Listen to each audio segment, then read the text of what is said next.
want to mince up some garlic in order to make this mom's chili chutney, which is just a hot sauce that you can put on your other food. It's not meant to be eaten by itself, it's just a little condiment. So there we go, we've got the minced garlic. Now we're going to go over here and chop up the chilies.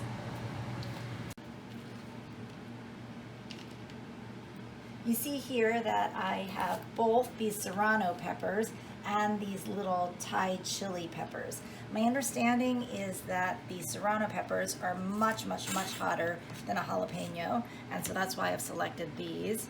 And then the Thai chilies, I don't think they're that spicy, but I love the color of them. So we're going to use both red and green for our fiery mom's chili chutney.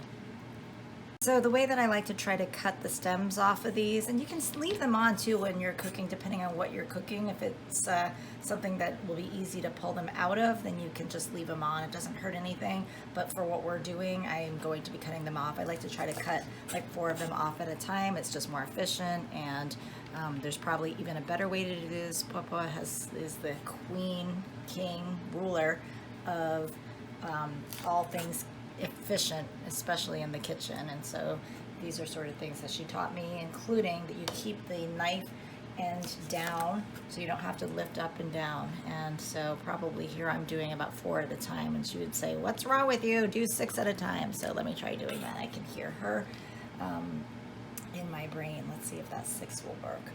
Yeah, it seems like I'm gonna waste a little bit more if I try 6, but maybe it's a matter of just getting used to it. But you can see that my peppers are looking nice over here without the stems, and then we'll go from there.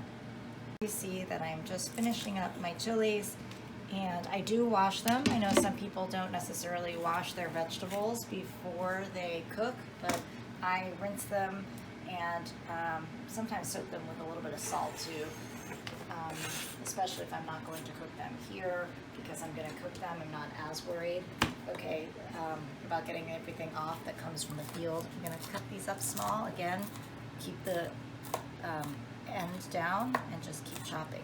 You want to be really careful when you're working with these hot peppers that you don't, it's actually better to wear glasses or goggles.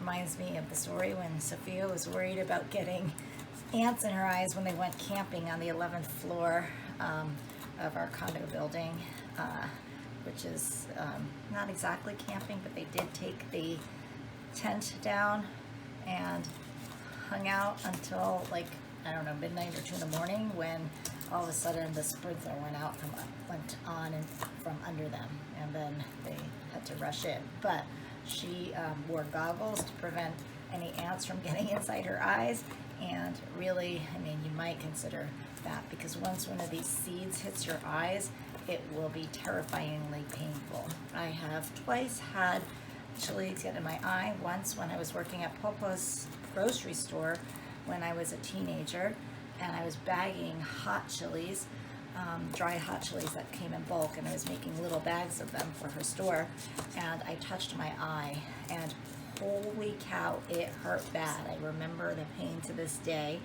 And luckily at the time, right next door there was a pharmacy, and so ran over and got an eye wash, which was the first time I'd ever used an eye wash. And notice I say first, because there was a second time that I've had to use one, but it's a little cup that you put the eye wash into, and then you put it against your eye, and then you tilt your head backwards.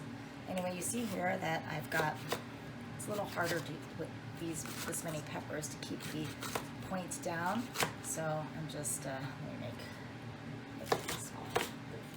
Now Papa can do this, or could do this before her accident, really quickly. I'm not as fast as she is, but that's okay. So there we go. Now we've got all the peppers chopped up. You want to always make sure that your pan is entirely dry, because if you have any water in there, once the oil heats up, it will start making the any water or moisture in there bounce up at you, and the oil will also bounce up at you, and it can get even hotter and burn you. And so make sure that you start with a dry pan, then put the oil in. And so you're going to make, because a lot of this sauce is oil, you're going to use a fair amount of oil here. Add a little bit more even. You want to also make sure that your fan is on, because the chili peppers will make you cough a lot because they're so hot.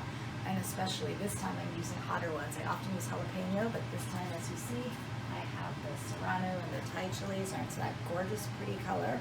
I'm going to ask everybody to take a step back, because it'll be really sort of loud and painful to the lungs when it first goes. Now, the other thing about this is that I've got some leftover kale stems, because I don't like to waste anything. I think there's good calcium in there, so I just put those aside from when I made a kale salad, and I will use that to make the chutney a little thicker. Those of you who have watched my videos before know that what I do is test the oil. This is a purple trick too, by putting the wooden chopstick into the oil, and when it starts bubbling around the bottom of the chopstick, then you know that it's warm enough. We're just about there now. You can also see by the viscosity it becomes a lot more liquid and less heavy looking. And so I'll just wait another minute. But there we go. Okay, so it's ready to go. The first thing I'm going to put in here to give it the flavor is the garlic. So I just use the edge of the knife and I throw it in. That's not going to start stinging your lungs yet. You want it, I'm going to turn it down because I don't want the garlic to burn, because that's a yucky taste. And then I'm going to throw in some of the, or all of the kale stems, because this takes longer to cook because it's hard. And then now I'm going to put in the chili peppers. Just make sure that my fan is on as high as it can go. Ask the person who's taping, which is Sophia, thank you Sophia, to stand back and leave right after these go in.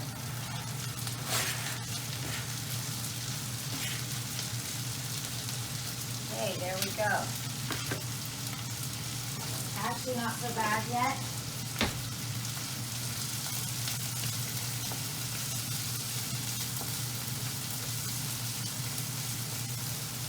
Doesn't that look gorgeous?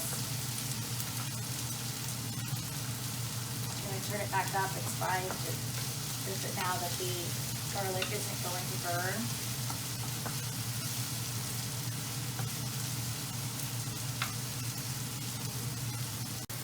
All right, and after you've been cooking them and they're wilted, now I'm starting to feel it in my lungs. Hold on. Go ahead and add your soy sauce, which will make it salty. And a little bit of sugar. And a tiny bit of salt.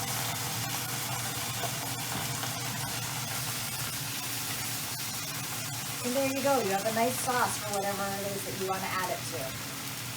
You can use it as a chutney just like this, or Sophia was asking whether you might blend it.